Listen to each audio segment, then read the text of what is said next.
કચ્છ નહીં દેખા તો કુછ નહીં દેખા. ભુજમાં પ્રવાસીઓ માટે મુખ્ય આકર્ષણ આઈના મહેલ અને પ્રાગ મહેલના ઇતિહાસમાં એક નજર કરીએ. આઈના મહેલમાં મોગલ શિલ્પની ઝલક મળે છે, જ્યારે પ્રાગ મહેલમાં અંગ્રેજી શિલ્પકામ દેખાય છે. બંને મહેલોના અનોખા ઇતિહાસ. કચ્છ રાજનો સંપૂર્ણ કારભાર અહીંથી ચાલતો. રાજાઓ સિવાય ભાયાતો પણ સમયાંતરે રાજાઓની મુલાકાત માટે અહીં આવતા. કચ્છના ઇતિહાસને જાણવાનો અમૂલ્ય સ્થળ છે ભુજનો પ્રાગ મહેલ અને આઈના મહેલ. જાણીએ પ્રાગ મહેલનો ઇતિહાસ જાણીતા ઇતિહાસકાર પ્રમોદભાઈ જેઠી પાસેથી.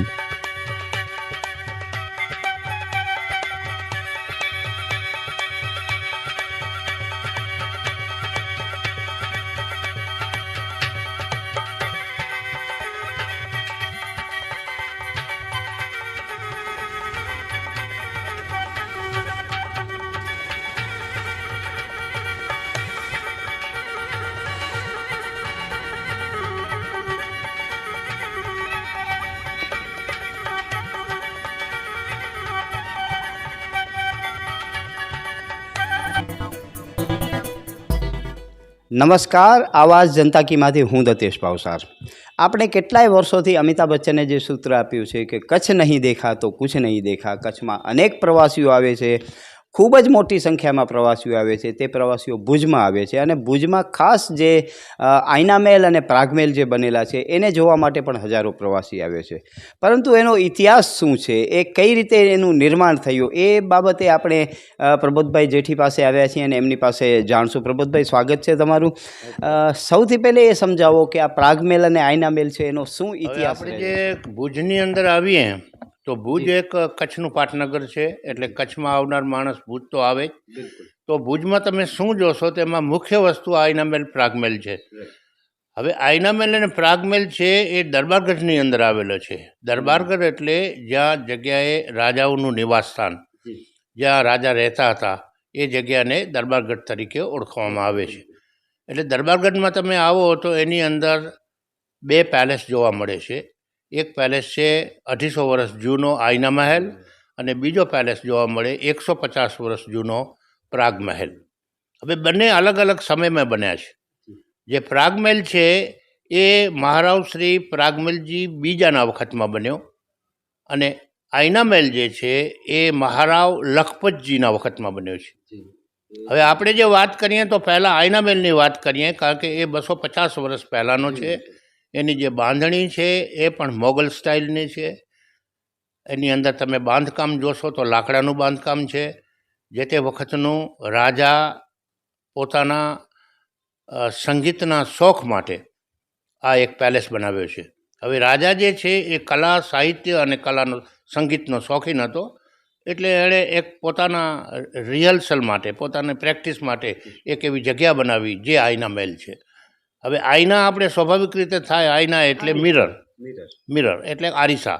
હવે આઈના શબ્દ કેમ વપરાણો કે સામાન્ય રીતે મિરર એટલે કે આરીસો હોય એને આપણે શીશ મહેલ કહીએ, પણ અહીંયા કચ્છમાં આઈના મહેલ કહેવામાં આવે છે. એનું કારણ કે કચ્છની અંદર જે તે સમયે ફારસી ભાષા ચાલતી અને પર્શિયન ભાષા જે છે એની અંદર કાચને આઈના કહેવામાં આવે છે. એટલે આ જે કાચનો બનેલો મહેલ છે પણ તેને આઈના મહેલ તરીકે ઓળખે છે. આમ સામાન્ય રીતે ભારતમાં એ વખતમાં ઘણા બધા પેલેસો બન્યા કાચના અને એ બધે શીશ મહેલ તરીકે ઓળખાય છે, પણ ભુજમાં સ્પેશિયલ એક અલગ તારીખમાં આઈના મહેલ કહેવાય છે. હવે આ આઈના મહેલ જે બન્યો એ બનાવનાર માણસ જે હતો એનું નામ છે રામસિંગ માલમ. હવે એ એકચ્યુઅલી પોરબંદરનો છે. પોતે વાણનો નાખવો હતો અને પોતાનું વાણ લઈ જતો હતો અને દરિયાની અંદર એનું વાણ તૂટી ગયું અને એ વખતે એક ડચનું શિપ આવ્યું અને એને બચાવી લીધો. રામસિંગને પોતા સાથે લઈ ગયા. એ રામસિંગ હોલેન્ડ પહોંચી ગયો. હોલેન્ડની અંદર એ 18મી સદીમાં પહોંચી ગયો. 18મી સદીમાં જે તે વખતે ઔદ્યોગિકરણનો જો વિકાસ થઈ રહ્યો હતો યુરોપમાં, તે વખતે હોલેન્ડ પરાકાષ્ઠા ઉપર હતું. ત્યાં વિવિધ ટાઈપના યંત્રો છે, આ છે, બધી શોધ થઈ રહી હતી. એ વખતે રામસિંગ પહોંચ્યો અને રામસિંગ ત્યાં 18 વર્ષ રહ્યો છે. ઇતિહાસમાં નોંધ છે કે 18 વર્ષ રામસિંગ રહ્યો. હોલેન્ડની અંદર જે કલા કારીગરી હતી શીખ્યો. એમાં કાચ બનાવવાનું કેવી રીતે એ ખાસ શીખ્યો. હવે કાચ કેમ બને? કાચ જે છે એ દરિયાની રેતીમાંથી બને છે. એ ત્યાંથી પાછો આવ્યો, પોતે કાચની બારામાં કારીગરી શીખી આવ્યો છે એમ ત્યાંના રાજાઓને વાત કરી પોરબંદરમાં. પણ એ વખતે સૌરાષ્ટ્રની પરિસ્થિતિ એવી હતી કે ડામાડોલ હતી અને એને કોઈ પ્રોત્સાહન મળ્યું નહીં. એ વખતે કચ્છની અંદર મહારાવ લખપતજીનો સિતારો હતો. એ વખતમાં સંગીત કલા અને સાહિત્યમાં એનું નામ હતું. એની પ્રસિદ્ધિ આખા સૌરાષ્ટ્ર કચ્છની અંદર હતી. તો એ સાંભળીને પહેલો રામસિંગ માલમ કચ્છમાં આવ્યો. એમને રાજા સાથે મુલાકાત ગોઠવી અને રાજાએ એની અંદરનું જે કૌશલ્ય છે એ જોયું કે ના, આ માણસ કામ કરશે. તો એને આઈના મહેલ બનાવવાનું સુપૃત કર્યું. એટલે રામસિંગે માંડવીની અંદર દરિયાની ફેક્ટરીમાંથી, દરિયાની રેતીમાંથી કાચ બનાવવાનું કર્યું. હવે રેતી હોય એની અંદર સિલિકા હોય, એટલે એ સિલિકામાંથી એણે કાચ બનાવ્યો અને આઈના મહેલની અંદર એણે ઇન્ટિરિયર ડેકોરેશનનું કામ કર્યું. આઈના મહેલ તો પહેલાં પણ હતો. કચ્છના જે રાજા છે અહીંયાની રહેન સહેન બધી સીધી અને સાદી રીતે રહેતી. કચ્છના જાક જગમાળ જેવા રાજાઓના રહેનસહેન બહુ ઊંચના હતા લખપતજી રાજાથી પહેલાં. પણ જ્યારે લખપતજી રાજાને દિલ્હી જવાનું આમંત્રણ મળ્યું અને એ દિલ્હીમાં ગયા અને દિલ્હીના જે મોગલ બાદશાહોની રહેન સહેન જોયો અને એના જાક જમાળ જોયા, ત્યારે એના મનમાં એમ થયું કે આ તો રાજાઓ તો બહુ શાંતિ રહે છે, તો હું પણ એવી રીતે રહું. અને કારણ કે એ કલાનો જીવ હતો, તો એને પોતે વિચાર કર્યો અને એ વખતમાં રામસિંગનો ભેટો થયો. એટલે રામસિંગ અને મહારાવ બંનેના સાથ મળવાથી આ આઈના મહેલનું સર્જન થયું છે. અને સર્જન જે થયું એ 1740ની અંદર બન્યું છે. આ જે બાંધકામ થયું એને રાજા જે છે લખપતજી તે વખતે યુવરાજ તરીકે છે, રાજા તરીકે નથી, પણ યુવરાજ તરીકે છે. રાજા તરીકે 1752માં બેઠા ગાદી ઉપર અને 1761માં તેમનું દેહાંત થયું. એટલે 9 વર્ષની એની ગાદી છે. પણ એ 9 વર્ષ દરમિયાન એણે આઈના મહેલની અંદરનું જે સર્જન કર્યું છે, એની અંદરની જે આપ અંદર જુઓ તો એ દરેક આ છત છે, સીલિંગ છે, થાંભલા છે, બધી જગ્યાએ નાના નાના આરીસાઓ ફિટ કરાવી અને એક એવું સુંદર આયોજન કર્યું કે આઈના મહેલમાં એક મીણબત્તી તમે બાળો તો 100 મીણબત્તી દેખાય, એ જાતનો ઉજાસ થાય. અને દિવસને રાત અને રાતને દિવસ કરતું આઈના મહેલ છે. દર્શક મિત્રો, તમે વિચારો કે આજથી 250 વર્ષ પહેલે એ સિસ્ટમ આપણા પાસે મોજૂદ હતી કે જે એક મીણબત્તીથી 100 મીણબત્તી પરાવર્તિત થતી હતી. પ્રબોધભાઈ, જે પ્રાગમહેલ છે, હવે એના ઇતિહાસ ઉપર થોડી નજર નાખીએ તો અમારા દર્શકોને આપના માધ્યમથી ખબર પડે. જી હા. તો હવે જે આઈના મહેલ જે તો આપણે વાત કરી, તો આઈના મહેલમાં પહેલાં દરબાર ભરાતો. તો એ દરબાર ભરાતો તો ગાદી તકિયા ઉપર બેસી, નીચે ગાદી તકિયા ઉપર બેસે લોકો અને રાજા સિંહાસન ઉપર બેસે, એવી રીતે દરબાર ભરાતો. પણ પછી જે ધીમે ધીમે અંગ્રેજ લોકો આવ્યા, 18મી સદી પછીથી અંગ્રેજોનો પ્રવેશ છે, તો જે પ્રાગમહેલ જે બન્યો છે એ બ્રિટિશના સમયમાં બન્યો છે અને એનો એન્જિનિયર પણ છે એ બ્રિટિશ એન્જિનિયર છે હેનરી વિલ્કિન. એને 1865માં એણે આ બાંધકામ શરૂ કર્યું. રાજા જે પ્રાગમલજી હતા એ બાંધકામના શોખીન હતા, એટલે એમને બહુ શોખ હતો બાંધકામનો. એટલે ભુજની અંદર એક ખાલી પ્રાગમહેલ નહીં, પણ ભુજની શાક માર્કેટ છે, ભુજની ઓલફેડ હાઈસ્કૂલ છે, રામકુંડ છે, હાથીસ્તાન છે, આ બધે જે સ્મારકો છે એ બધે એમના વખતમાં બન્યા છે, પ્રાગમલજી વખતમાં, પ્રાગમલજી બીજાના વખતમાં. એટલે 1865ની અંદર આ જે બાંધકામ કર્યું પ્રાગમહેલનું, એ 10 વર્ષ કામ ચાલ્યું. 10 વર્ષની અંદર આખું બિલ્ડિંગ પૂરું થઈ ગયું. એ 3 માળનું બિલ્ડિંગ છે. નીચેના ભાગમાં એને ઓફિસ રાખી, સેકન્ડ ફ્લોરમાં દરબાર હોલ રાખ્યો અને એના ઉપર રહેવા માટેની જગ્યા રાખી. હવે જો રાજા જે છે કચ્છની અંદર દરબારગઢની અંદર રાજાઓનું નિવાસસ્થાન હતું અને રાજાનું નિવાસસ્થાન જે પ્રાગમહેલની સામેના ભાગમાં જે દેખાય છે એ રાની મહેલ છે.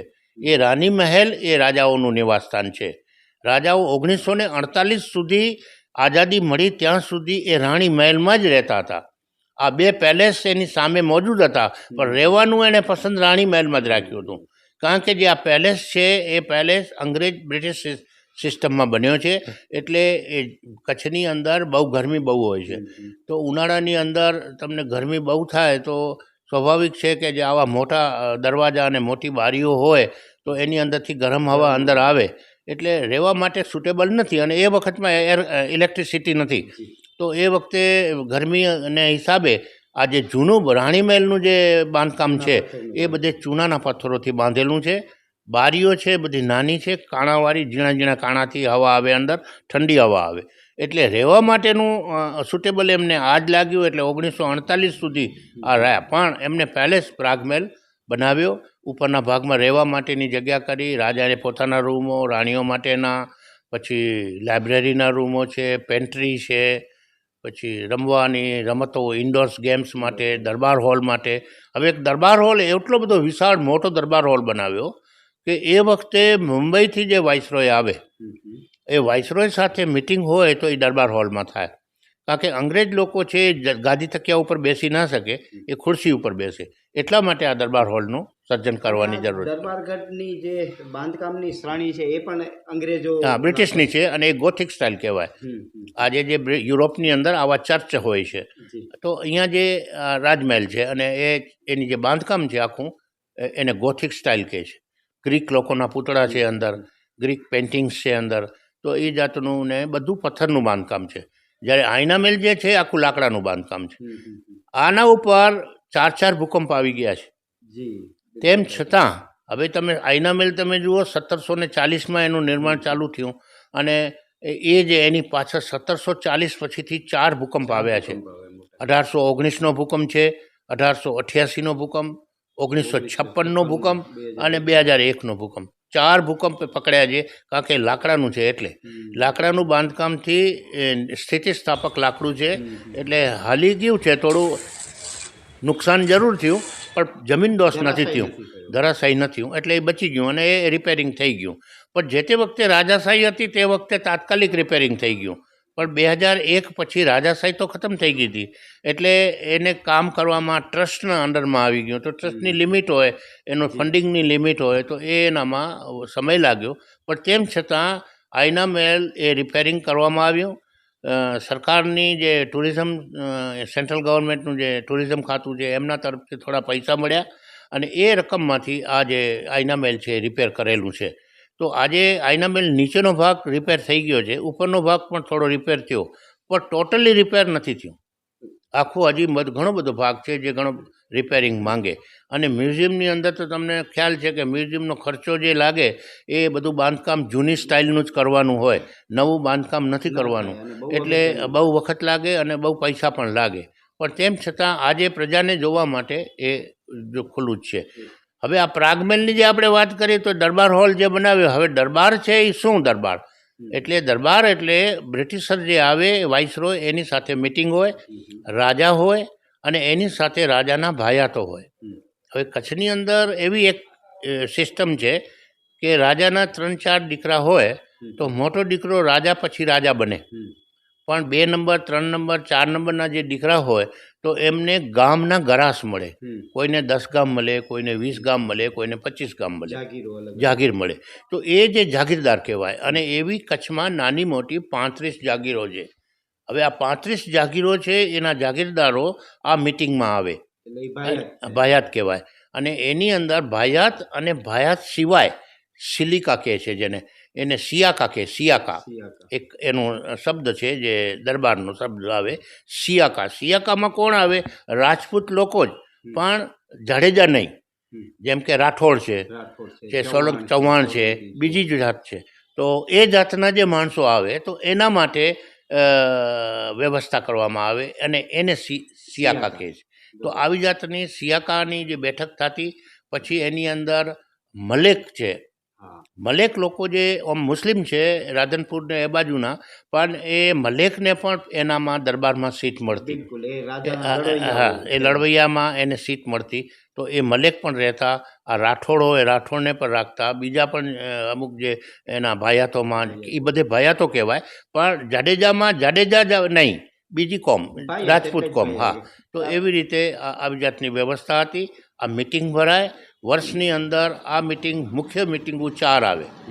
એમાં 2 વખત વાઇસરોયની મુલાકાત હોય કચ્છ ઉપર, તો એ વખતે એની સાથે એક વખત રાજાનો જન્મદિવસ હોય, તો તે દિવસે ભાયાત પણ હોય અને અમીર ઉમરાઓ અને વેપારી લોકો, પ્રતિષ્ઠિત માણસો અને અધિકારી લોકો એની સાથે મિટિંગ હોય.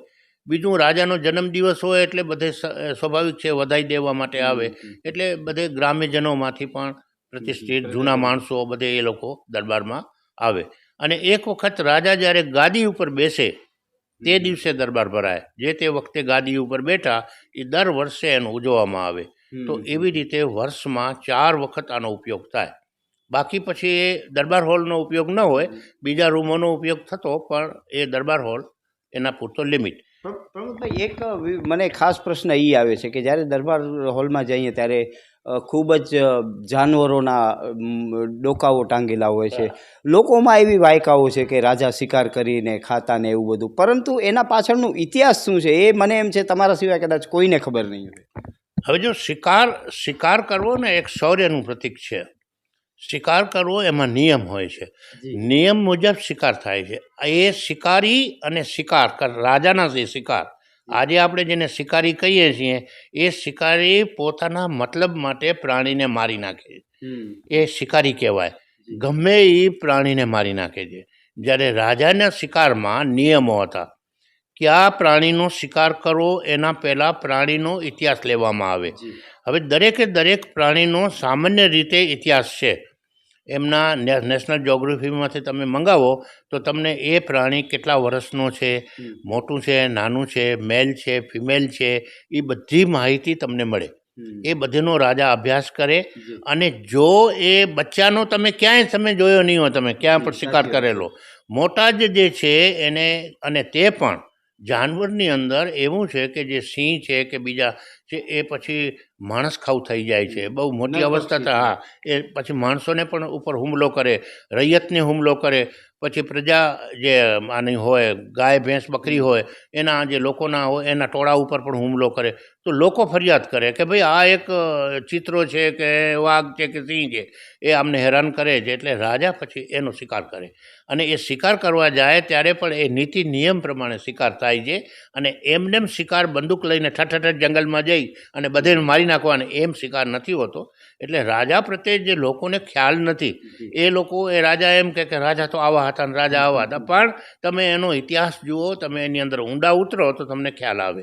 હવે જે શિકાર થઈ ગયો પછી એ શિકારની આખી જે ચામડી છે એને સાફ કરવામાં આવે. હવે પ્રાણી જે છે એ પ્રાણીનો જે શિકાર થાય એના 24 કલાકની અંદર તમે એની ચામડી ઉખાડી લો તો આખી ખાલ નીકળી જાય. માણસ જ એક એવો છે કે જેની ખાલ નીકળતી નથી, એની ચામડી ચોંટી જાય છે માંસ સાથે, પણ પ્રાણીની બધી ચામડી નીકળી જાય. એ બધી સફાઈ થાય, અંદરના ભાગમાં સાફસૂફ થાય, અને પછી લાકડું બેસાડવામાં આવે. એને સાયન્ટિફિક રીતે એનો સ્ટફ થાય છે, અને એ બધું કામ પૂનામાં થાય છે. આજ પણ પૂનાની અંદર એક ઇન્સ્ટિટ્યુશન છે, એ બધું કામ કરે છે. એટલે ભારતની અંદર જેટલા બી રાજા, રાજાના શૌર્યનો એટલા માટે કહેવાતા કે જે રીતે રાજા દરેક બાબતમાં ચુસ્ત હોવો જોઈએ, શારીરિક રીતે પણ, બૌદ્ધિક રીતે પણ, અને બીજી રીતે પણ એકદમ વ્યવસ્થિત હોય, એ જ રાજ કરી શકે. એટલે એણે પોતાનું શરીર સ્વસ્થ રાખવું જોઈએ. અને શિકાર એક એવી પ્રવૃત્તિ છે કે જેની અંદર તમને એક્સરસાઇઝ છે. શિકાર એટલે ઘોડા ઉપર બેસવું પડે. ઘોડા ઉપર એક્સરસાઇઝ એક ખતરનાક એક્સરસાઇઝ છે. તમારા શરીરના તમામ ઓને એક્સરસાઇઝ મળે છે. બીજું, એને શિકારમાં એની બુદ્ધિ કેટલી છે, એને કેવી રીતે શિકાર કરવો, એની તિરંજાબી અને જે નિશાનબાજી છે એ કેટલી બધી છે, એ બધે વસ્તુ આની અંદર થાય. એટલે એક શસ્ત્રવિદ્યા, અશ્વવિદ્યા, એમ શિકારની પણ એક વિદ્યા છે, એને પરીક્ષા છે. એટલે રાજાને એ જાતની એ શિક્ષણ પણ આપવામાં આવે. અને આ વૈદિક કાળથી છે, આજથી નથી કે આજના રાજા કરતા. આ વૈદિક કાળથી, સનાતનથી આ વાતની શિકાર કરવો એ થતો. પણ એની અંદર પછી રાજાઓમાં અમુક ક્રૂર રાજા આવી ગયા, જેઓ વધારે પડતા શિકાર કરતા થયા, વધુને વધુ પોતાના આનંદ માટે શિકાર કરતા થયા. તો એ ગલત વાત છે. પણ સામાન્ય રીતે બધે રાજાઓ એવા નથી, બધે રાજાઓ એવા નથી. ઘણા રાજાઓની ખરાબ હિસ્ટ્રી પણ છે, પણ સાથે બહુ વધારે પડતી તમે ઐતિહાસિક રીતે જોવા જાઓ તો એનો પોઝિટિવલી જુઓ તો તમે એનો હેતુ આપણે પ્રમોદભાઈ પાસેથી જાણ્યો કે આઈના મેલ અને પ્રાગ મેલનો શું ઇતિહાસ છે. કચ્છ નહીં દેખા તો કુછ નહીં દેખા, પરંતુ આ સ્ટોરી જોઈને તમને એવું લાગશે કે પ્રાગમેલ અને આયનામેલ નહીં દેખા તો કુછ નહીં દેખા. જ્યારે પણ તમારે કચ્છ અને ભુજ આવવાનું થાય ત્યારે ખાસ આ સ્થળની મુલાકાત લેજો અને પ્રમોદભાઈને અનુકૂળતા હોય તો એમની પાસે ઇતિહાસ જાણજો, કેમ કે અમે અમારી સ્ટોરીના માધ્યમથી એક નાનકડી ચપટી જ તમારી સમક્ષ ઇતિહાસ મૂકી શકશું, પરંતુ જ્યારે રૂબરૂ એમની મુલાકાત ત્યારે ખૂબ જ મોટો ખજાનો એમની પાસેથી મળશે. પ્રમોદભાઈ, ખૂબ ખૂબ ધન્યવાદ આપનો. આવાજ જનતા કીમાંથી હું દતેશ ભાવસાર. તમને અમારી સ્ટોરી સારી લાગે તો લાઈક કરજો, સારી ન લાગે તો અમને સૂચન આપજો, પરંતુ સબસ્ક્રાઈબ કરજો જરૂર. નમસ્કાર.